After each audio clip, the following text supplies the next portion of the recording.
กับสบายดีทุกคนเนาะมื้อนี้เทศกาลฮาโลวีนกันมาเดี๋ยวเราจะไปเลาะเครื่องเนาะมาเฮ็ดแมสหรือว่าเฮ็ดจอกเราก็จะมาหามันคือยืนทำนี่นะทำไมโนแต่ว่าไมโนนี่มาแล้วนะต้องตีพวกวิฟพวกซอมบี้พวกแมงมุมเนาะจึงจะได้มักก็จะไปหามคือกันก่อนตอนนี้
เราก็จะมาหาตามถ้ำแมงมุมต่อนะ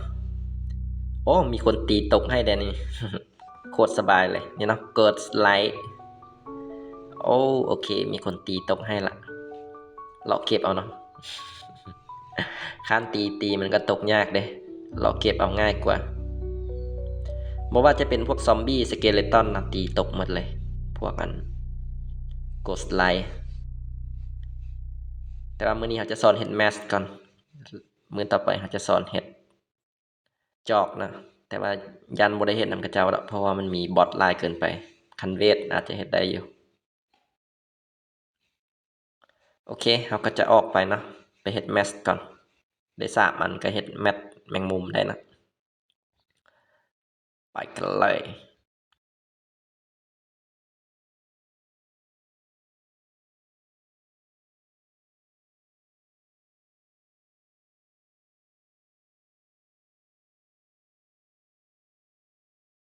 แล้วก็มาฮอดนะ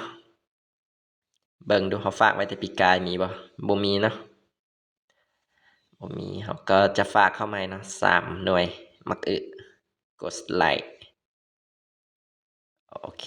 เขาก็จะเอาแมทสไปเดอร์นะมันจะได้ไซส์อยู่3อันกับแบทสเกเลตัน5เนาะแล้วก็ ซอมบี้กับลิกจะเป็นเก้าอันเก้าหน่วยเนาะเราก็จะเอาตัวง่ายๆเอาแมงมุมแล้วกันแล้วกันง่ายได้สุดละโอเคฝากเข้าไปนะสตอร์โอเคแล้วก็จะแลกเอาแมสสไปเดอร์นะ